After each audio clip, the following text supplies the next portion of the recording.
नमस्कार, नमस्ते बिहार में राहुल ओझा आपके साथ। नालंदा से बड़ी खबर है, जहां मामूली विवाद में फायरिंग हो गई है। 4 लोगों को गोली मारी गई है। पावापुरी मेडिकल कॉलेज में इन्हें भर्ती कराया गया है। दीपनगर थाना क्षेत्र की घटना बताई जा रही है। बिजली के तार लगाने को लेकर के विवाद हुआ और बदमाशों ने 4 लोगों को गोली मारकर घायल कर दिया। नवीनगर गांव में बिजली का तार लगाए जा रहे हैं। आरोपी जबरन बिजली का तार दूसरे जगह लगाने का दबाव बना रहे थे। इसी बीच बिजली मिस्त्री ने मना किया तो देर शाम को बदमाशों ने ताबड़तोड़ फायरिंग की घटना में आसपास खड़े 4 ग्रामीणों को गोली लग गई। नवीनगर में सुबह से लाइन कटा हुआ था, इसी से सब जनता लोग परेशान था। तो इतने में हम लोग दूध देने जा रहे थे तो मिस्त्री को मारने लगा तो वही सब अपने में लड़ाई झगड़ा करने लगा तो हम लोग बोला गोबारा है रे। गोली चलाने लगा निशांत सिंह, बाप के नाम छतीश सिंह, कल्लू सिंह, बाप के नाम वाल्मीकि सिंह और एगो है बउआ। कई लोगों को गोली लगा है? 4 आदमी का लगा हुआ है। मुजफ्फरपुर से बड़ी खबर है, जहां पूर्व वार्ड पार्षद विजय झा गिरफ्तार किए गए हैं। आयकर विभाग की छापेमारी के तीसरे दिन विजय झा को अरेस्ट किया गया। मुशहरी थाना पुलिस ने अपने साथ ले गई। 3 दिन से आईटी की छापेमारी चल रही थी। कार्रवाई में करोड़ों की संपत्ति का खुलासा हुआ है। विजय झा की पत्नी सीमा झा वार्ड पार्षद हैं। आय से अधिक संपत्ति मामले में यह एक्शन देखने को मिला है। आर्म्स एक्ट शराब मामले में भी एक्शन हुआ है। अलग अलग ठिकानों पर रेड चल रही थी। पहले दिन स्कूल में 5 हथियार मिले थे। घर से करीब 1 करोड़ कैश। दूसरे दिन लॉकर से 1 किलो सोना मिला।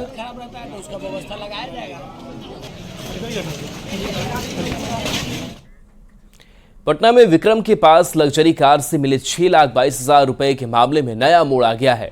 पाटलिपुत्र से बीजेपी उम्मीदवार रामकृपाल यादव ने इसे एनडीए को बदनाम करने की आरजेडी की बड़ी साजिश का आरोप लगाया है। रामकृपाल यादव ने दावे के साथ कहा है कि गाड़ी में पैसा और एनडीए के घटक दलों का बैनर आरजेडी की ओर से रखवाया गया है और फिर उसे पकड़वाया गया है ताकि रामकृपाल यादव और एनडीए को बदनाम किया जा सके। रामकृपाल ने दावा किया कि ये पैसा एनडीए के किसी नेता या कार्यकर्ता का हो ही नहीं सकता। पालीगंज के डीएसपी की माने तो ये काले रंग की लग्जरी गाड़ी समस्तीपुर के दलसिंह सराय के प्रशांत पंकज के नाम पर रजिस्टर्ड है।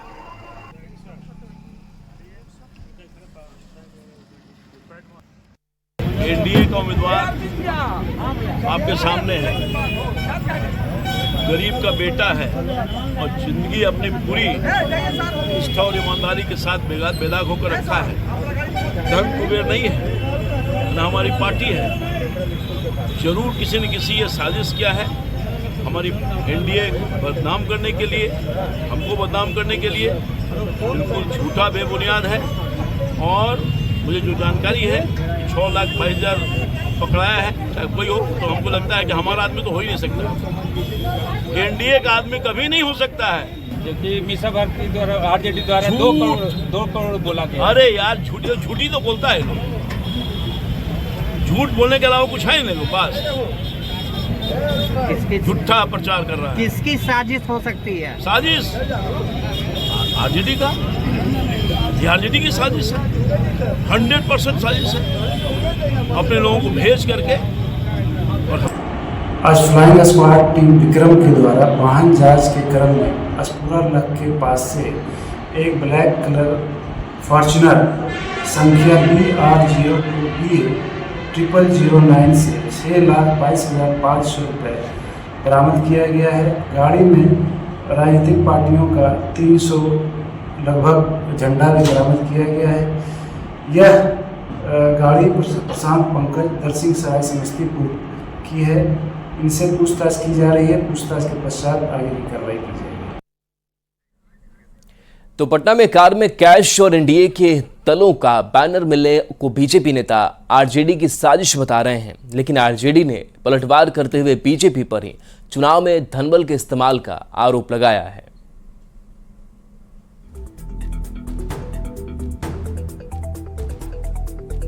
भारतीय जनता पार्टी के नेता के पुत्र का पैसा पकड़ा जाना और आज एनडीए के नेता का विक्रम में पैसा के साथ पकड़ा जाना, यह स्पष्ट करता है कि किस तरह की राजनीति एनडीए के लोग कर रहे हैं। उसके कारण बेचैनी और बौखलाहट में भारतीय जनता पार्टी और उनके सहयोगी दल के लोग अब दूसरे तरीके से कहीं ना कहीं राजनीति में अपने आप को बचाए रखना चाहते हैं।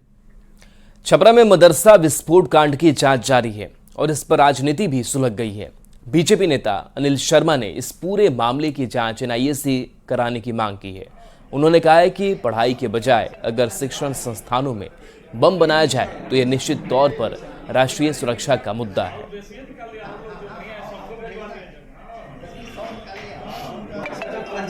और ये इससे लगता है कि इसका मतलब मदरसे में पढ़ाई नहीं चलती है, मदरसे में आग्नेयास्त्र रखा जाता है। यही कारण है कि ब्लास्ट हुआ है और इसकी एनआईए से जांच होनी चाहिए और जो लोग इसमें शामिल हैं उनके खिलाफ कार्रवाई होनी चाहिए।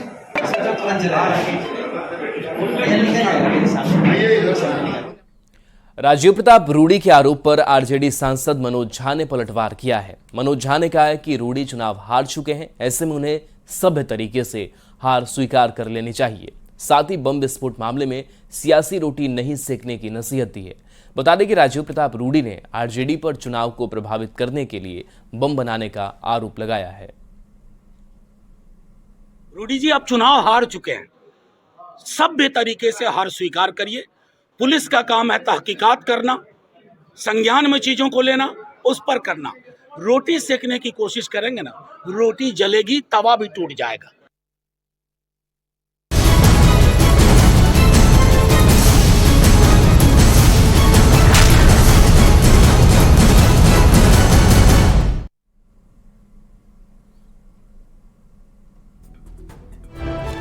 और बेतिया से बड़ी खबर है, जहां आज बेतिया में अमित शाह की जनसभा होनी है।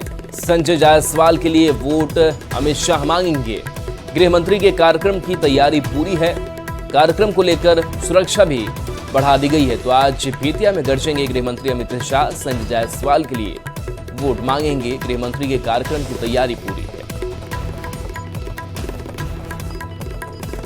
तो आज गृह मंत्री अमित शाह का एक बार फिर से बिहार दौरा और आज पड़ाव बेतिया में होगा अमित शाह का, जहां पर जनसभा को संबोधित करेंगे। संजय जायसवाल के लिए वोट मांगेंगे और कार्यक्रम को लेकर के सुरक्षा दुरुस्त है। तो कार्यकर्ताओं और बीजेपी समर्थकों में उत्साह गृह मंत्री के आगमन को लेकर के।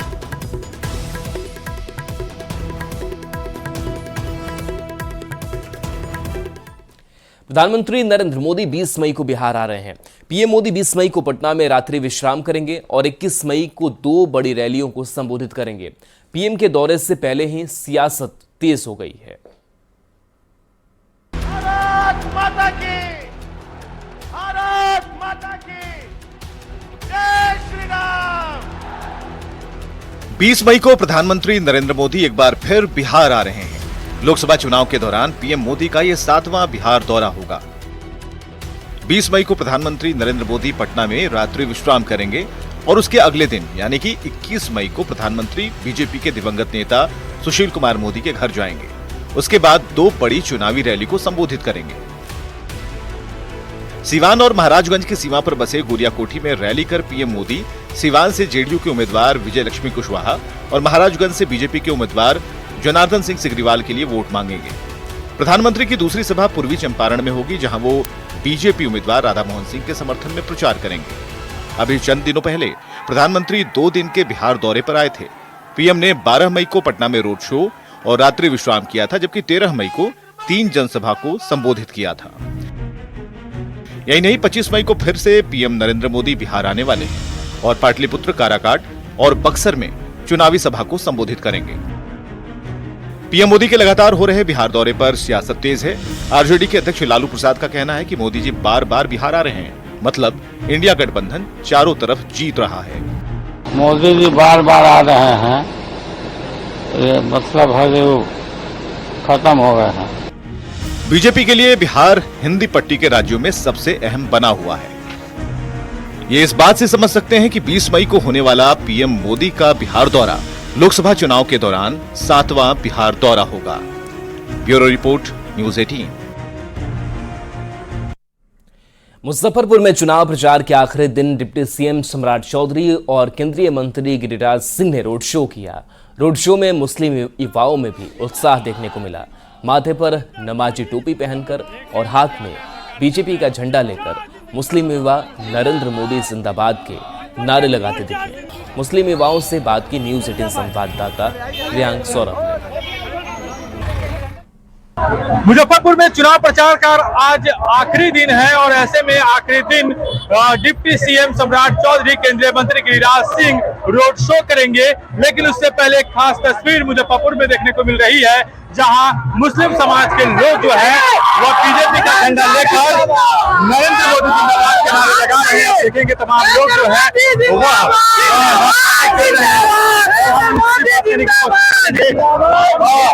टोपी पहने हुए हैं, नरेंद्र मोदी जिंदाबाद के नारे लगा रहे हैं। क्या कुछ कहेंगे इस चुनाव में? क्या सर, इस बार बिहार के अंदर पूरे 100% हम लोग 40 का 40 सीट जीतने जा रहे हैं और मुजफ्फरपुर लोकसभा में पहली बार अल्पसंख्यक समाज के लोग इस ढंग से माननीय डॉक्टर राजभूषण निषाद के पक्ष में हम लोग वोट करने जा रहे हैं। कहीं से कोई दिक्कत नहीं है। और जो हमारे महागठबंधन के प्रत्याशी हैं माननीय अजय निषाद जी, उनकी दोहरी नीति आप नहीं चलेगी। कहेंगे जी, इस बार पूरी मुसलमान समाज इस बार खुल के मुजफ्फरपुर विधानसभा में खुल के वोट करेगी। जो पिछले बार कैंडिडेट था उसको हमें बोला जाता कि पंचर बनाने वाला आतंकवादी है। इस बार दिखाएंगे कि पंचर बनाने वाला क्या है। मुसलमान इस बार खुल के नरेंद्र मोदी को वोट देगी और सबका विकास सबका विश्वास जीतने का नहीं कहा जाता है कि मुसलमान जो है वो बीजेपी के पक्ष में नहीं जाते हैं। ऐसा कुछ नहीं, मैंने पहले भी कहा वोट होने जा रहा था। सबका विकास सबका विश्वास मुजफ्फरपुर गठबंधन या फिर इंडी गठबंधन का MOI समीकरण का क्या होगा? सब अच्छा होगा। चलिए, तो मुजफ्फरपुर में जो मुस्लिम समाज के लोग हैं उन्होंने सीधे तौर पे कह दिया है कि अब जो अल्पसंख्यक समाज के लोग हैं वो बीजेपी के साथ है। मुजफ्फरपुर से न्यूज़ 18 के लिए प्रियांक सौरभ। मुजफ्फरपुर में असम के सीएम हिमंत बिस्वा शर्मा ने चुनाव प्रचार किया। जनसभा में सीएम हिमंत बिस्वा शर्मा ने मुस्लिम आरक्षण पर दिए गए आरजेडी अध्यक्ष लालू प्रसाद के बयान पर पलटवार किया।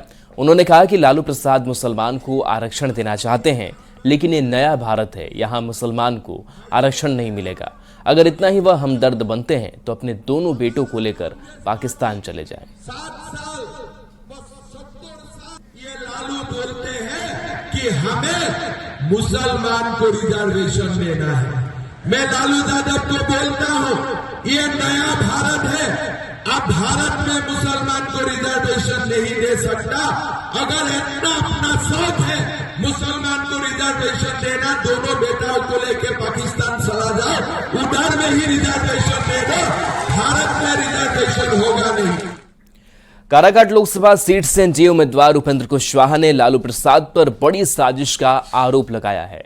काराकाट में भोजपुरी अभिनेता पवन सिंह के निर्दलीय चुनाव मैदान में उतरने से पैदा हुई स्थिति पर कुशवाहा ने कहा है कि ये सब लालू प्रसाद की साजिश है।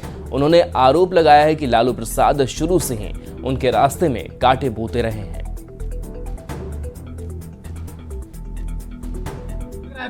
टोटल साजिश लालू यादव जी की है। उपेंद्र कुशवाहा के खिलाफ, एनडीए के खिलाफ जो कुछ भी लालू जी कर सकते हैं सब कर रहे हैं, लेकिन उसकी कोई चिंता नहीं है।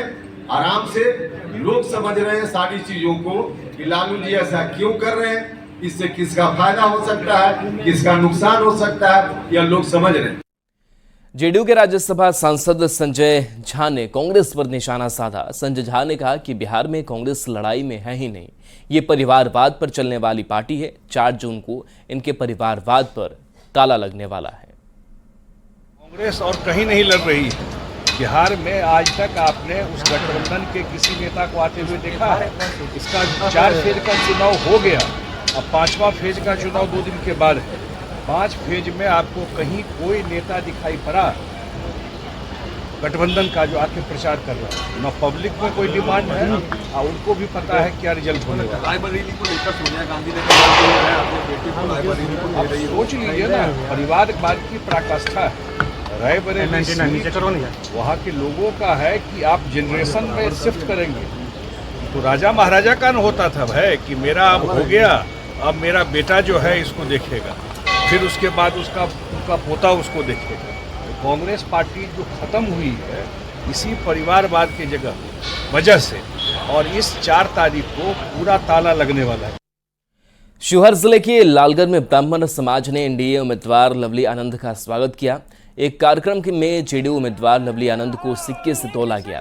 इस दौरान मौजूद लोगों ने बिहार में 40 की 40 सीट पर एनडीए की जीत का दावा किया। इस मौके पर जेडीयू उम्मीदवार के साथ उनके समर्थक भी मौजूद रहे।